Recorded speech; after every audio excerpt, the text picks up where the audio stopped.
Learning system में आपको एक बार फिर से खुशामदीद। बांग्लादेश ने पाकिस्तान को पहले टी20 मैच में बहुत बड़े मार्जिन से शिकस्त दे दी।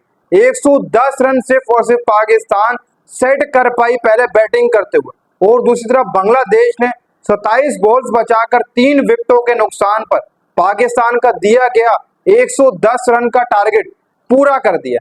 तो भाई एक बार फिर से हम लर्निंग सिस्टम में बैक हो चुके हैं। हमने लास्ट सीरीज बांग्लादेश से जीती थी, अपने होम ग्राउंड के ऊपर क्लीन स्वीप किया था बांग्लादेश को। लेकिन जैसे ही हम बांग्लादेश के होम ग्राउंड के ऊपर गए, जिसको हंटिंग क्रिकेट ग्राउंड कहा जाता है बांग्लादेश के लिए, वहां पर बांग्लादेश हर टीम को हराता ही हराता है। ये लगभग तीसरा लोवेस्ट टोटल था बांग्लादेश के अगेंस्ट, तीसरा लोवेस्ट टोटल। अगर इससे पहले देखा जाए तो पाकिस्तान ने लास्ट टाइम जो टी20 सीरीज खेली थी उसमें 127 रन का टोटल ही सिर्फ बनाया था, यानी कि दूसरी इनिंग में पाकिस्तान ने जाकर बनाया था। लेकिन ये तीसरा लोवेस्ट टोटल जो पाकिस्तान ने ढाका के अंदर बांग्लादेश के खिलाफ जो बना दिया आज, और पाकिस्तान हार गई है ये टी20 मुकाबला। तो इससे पहले न्यूजीलैंड इसी ग्राउंड के ऊपर बांग्लादेश के अगेंस्ट 67 रन के ऊपर जो वो ऑल आउट हुई है, ये मैं आपको बता दूं। तो ये डेंजरस था पाकिस्तान के लिए ढाका का विकेट। यहाँ पर बांग्लादेश का ट्रैक रिकॉर्ड बहुत खूबसूरत और जबरदस्त तरीन है, जो कि मैंने लास्ट वीडियो के अंदर आप सबको पूरे तरीके से अपडेट कर दिया था। अगर आपको याद हो अच्छे तरीके से, मैंने बात की थी कि बांग्लादेश ने इसी ढाका के मैदान के ऊपर बड़ी बड़ी टीमों को ढेर किया, बड़ी बड़ी टीमों को, न्यूजीलैंड, ऑस्ट्रेलिया, इंग्लैंड, इन सब टीमों को इसी ग्राउंड के ऊपर बांग्लादेश ढेर कर चुकी है। मैंने कल आपको बात बोली थी जब मैंने प्लेइंग 11 पिच रिपोर्ट के ऊपर बात की थी, जब मैंने रिकॉर्ड के ऊपर बात की थी ग्राउंड के। और पाकिस्तान अगर आज ये पहला टी20 मैच जीत जाती तो सबसे ज्यादा बांग्लादेश में शिकस्त देने वाली पाकिस्तान पहली टीम बन जाती। इससे पहले श्रीलंका है जो फिलहाल 7 में से लगभग 13 में से 7 आई थिंक जो हरा कर खड़ा है बांग्लादेश को बांग्लादेश के अंदर। लेकिन पाकिस्तान पहली टीम बन सकती थी अगर बांग्लादेश को आज हरा देती। लेकिन यहाँ से देखा जाए जो बांग्लादेश को टर्निंग पॉइंट मिला वो फकर जमान का रनआउट था।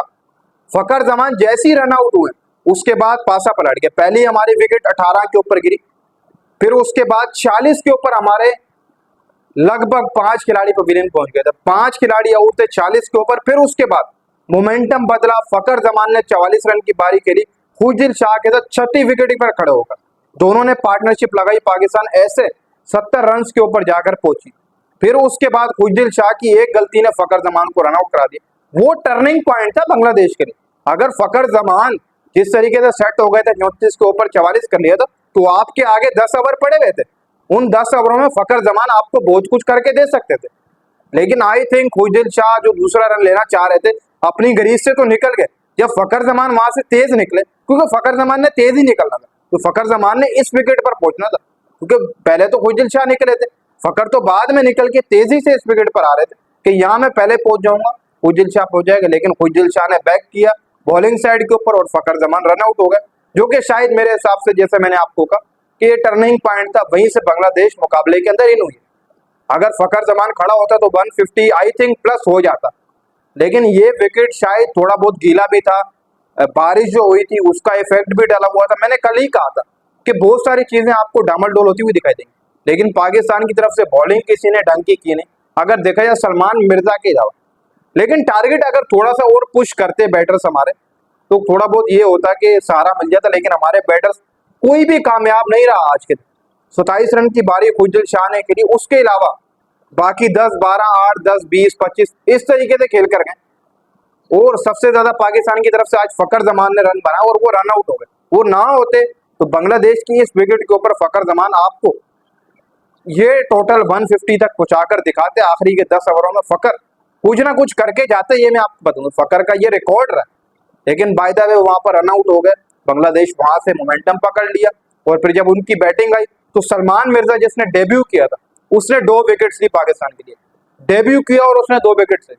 फिर एक विकेट आई थिंक नीचे से ली गई। लेकिन बांग्लादेश को थोड़ा बहुत ये था कि 25 के करीब जाकर 2 विकेट्स गिरना, 50 के करीब 2 विकेट जो बांग्लादेश की गिर चुकी थी। लेकिन बात वहीं पे आ जाती है कि टारगेट आई थिंक थोड़ा ज्यादा होना चाहिए था। अब इस हार से जो रैंकिंग है उसके ऊपर भी थोड़ा बहुत फर्क पड़ेगा, क्योंकि पाकिस्तान अगर बांग्लादेश को क्लीन कर देता तो पाकिस्तान 8वीं से 7वीं पोजीशन पर आया था, वो श्रीलंका से पोजीशन छीन लेता। लेकिन बाय द वे हम ये मुकाबला हार गए। अब अगर 2 T20 मैचेस पाकिस्तान जीत भी जाता है तो पाकिस्तान की जो रैंकिंग है T20 के अंदर वो वहीं पर ही रहेगी। और इसी के साथ साथ अगर पाकिस्तान दोनों T20 मैच हार जाता है या फिर 2-1 से बांग्लादेश सीरीज जीत जाती है तो ऐसा होगा कि पाकिस्तान तो रैंकिंग में उसी पर रहेगी लेकिन रेटिंग पॉइंट कम होंगे। अब पाकिस्तान वहीं पर रहेगी 8वें पर ही, लेकिन बांग्लादेश अफगानिस्तान की जगह जो वो 9वें के ऊपर आ जाएगी। तो पहला T20 मैच जो वो हार चुका है, रनिंग सिस्टम में आप सबकी वापसी हो चुकी है और अब दूसरा और तीसरा T20 मैच देखना पड़ेगा पाकिस्तान किस तरीके से जाता है, क्या करता है पाकिस्तान, किस तरीके से हैंडल करता है अपने सिचुएशन को, क्योंकि ये 2 अगले T20 मैचेस जीतना बहुत ज्यादा इंपॉर्टेंट है आपको। आगे वेस्ट इंडीज सीरीज है, फिर उसके बाद एशिया कप है, तो यहीं से आपका पता लगेगा कि आपकी होम ग्राउंड के अंदर क्या परफॉर्मेंसेस रही, फिर बाहर आपकी क्या परफॉर्मेंस है। आपने एशिया कप बाहर खेलना है, T20 वर्ल्ड कप भी बाहर खेलना है, आपको परफॉर्मेंसेस बाहर देनी है। होम के ऊपर तो आप डोमेस्टिक का कोई भी बल्लेबाज पकड़े खड़ा कर दो, वो परफॉर्मेंस आपको दे देगा।